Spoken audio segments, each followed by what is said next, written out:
What's going on? It's Javan Johnson here. You're watching episode number 139 of About 10 Minutes. How you feeling? How you doing? So the NBA playoffs are moving right along. We now are going into the NBA Finals. NBA playoffs have been pretty exciting. You know, it's been some good games, it's been some good moments. And we got a new look NBA Finals. I mean, it's two franchises who aren't typically in the NBA Finals. And I'm looking forward to this one. It's very intriguing matchups. I mean, both teams are very talented. Whether they played twice in the regular season and they split with each other. One of the big storylines is going to be Steph Curry and LeBron James. But then also you can't count out the other players as well. So, I mean, that's really where the difference is going to be made. You know, it has the potential to be a very, very, very close series, you know. If everything kind of stays the way it is right now and nobody gets injured, it's a good chance that this series could go 7 games. And another one of the big storylines is LeBron James leaving Miami and then coming to Cleveland and going right back to the finals again. So this is his 5th straight time. So, I mean, that's something else to look at. I think it's going to come down to defense. That's what it's going to come down to. I mean, both these teams have a lot of offensive power, so it's going to come down to defense and really coaching strategy. So, I mean, and that's another thing. You got 2 rookie coaches in the NBA Finals. So let me know who y'all picks are in this series. I'm still kind of up in the air right now. You know, I mean, it's like I'm so up in the air right now with this one. A part of me is kind of like, man, this is Golden State's year. You know, it's kind of like it's Golden State's year. You know what I'm saying? But then another part of me is like, man, but you got Cleveland. You know, they playing really well. So I definitely plan to be on Twitter, you know, even leading up to the finals, you know. So definitely, you know, you feel free to tweet me who you think gonna win.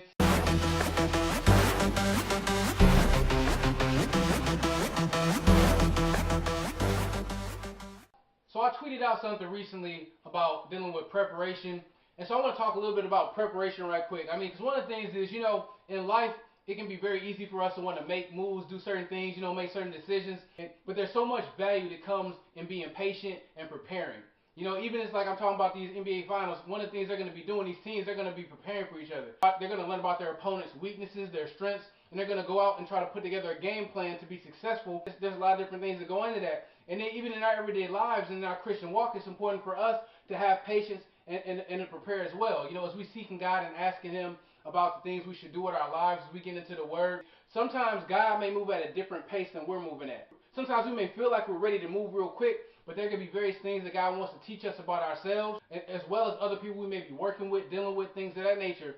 So it's important that we don't despise the day of preparation. You know, it's important that we learn the lessons that we need to learn. When we're patient, there's so many things that we can learn that will be beneficial to us down the road. Sometimes we may not see it right away. And as we seek God, as we get before Him, and we have patience, and we listen to what He's saying, He can direct us down the path that we need to go down, and we can make the progress that we need to make. It's like you can think about it. You can think about it like the difference between a sprint and a cross-country race. A cross-country race, you know, that's a longer race.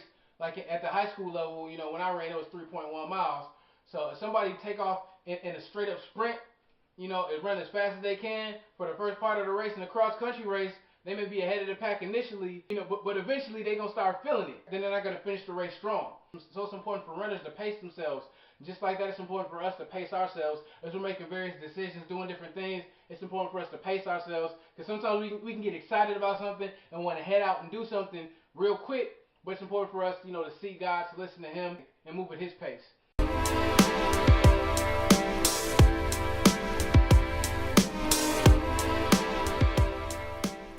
Sometimes I get asked different questions, and one of the things some people may know about me, some people may not know about me, is the fact that I'm a pastor's son. So some people may refer to them as PKs. I grew up as a preacher's kid. Both my parents are very much involved in ministry and have been for a very long time. And so I grew up in that type of household. And I've shared my testimony in the past, but some people may wonder more so what it's like being a pastor's kid. What's it like growing up in that type of environment? And one thing I'll say is it could vary from person to person as far as, you know, it's just like anything else with different households. I mean, it's like some people run their households different than others. So, you know, asking a question like that can kind of be like asking a question, okay, what's it like being the son of a basketball coach or something like that? I mean, it could vary depending on the coaching style. So it's a lot of different things that could vary. But as far as my personal experience of growing up, it was a great experience, you know what I mean, growing up in that type of environment because I was taught the Word at an early age. And another thing was, you know, the example that my parents set. Seeing them live the Christian lifestyle at home and at church as well. I mean, that's very important. You know, because sometimes, you know, and even as I got older, sometimes you don't realize that, okay, everybody's parents aren't necessarily like this. Everybody's parents don't necessarily live this lifestyle. It's like definitely, I think the integrity thing was very important. And then also them loving us, them showing forth love. I mean, and them letting us know that they truly cared about us. I mean, we knew that God was first.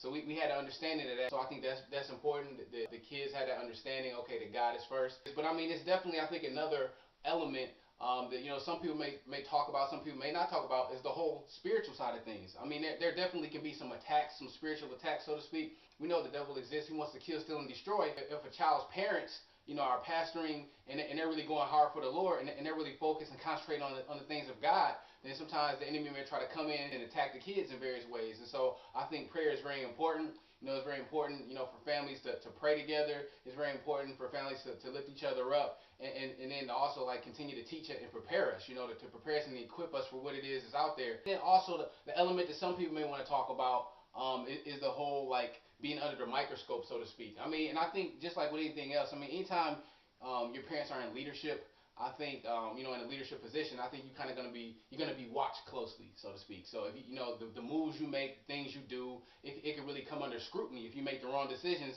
people can sit there and say, okay, your dad a pastor, so why you doing this? Or your mom, your mom's involved in ministry, so why you doing this? But there's an expectation as well. I think a lot of times that us growing up, we were saved. We got saved early. And so I think that's the important thing, because that has a big role to play. If a pastor's kid is saved versus a pastor's kid isn't saved. Because just being a pastor's kid in and of itself, if they don't have a relationship with Jesus Christ, then they don't have a relationship with Jesus Christ. They're not saved. So I mean, they're still an unbeliever. So there's still certain things and certain choices they may make because they're an unbeliever.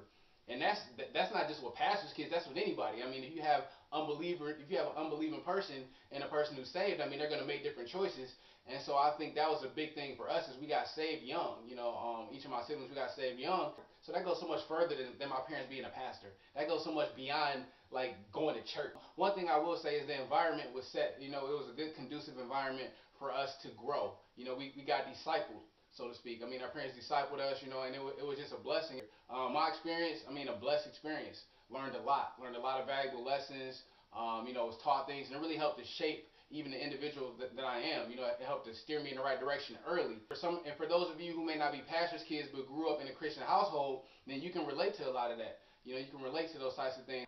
So I want to thank you for watching episode number 139 of About 10 Minutes. Have a blessed week.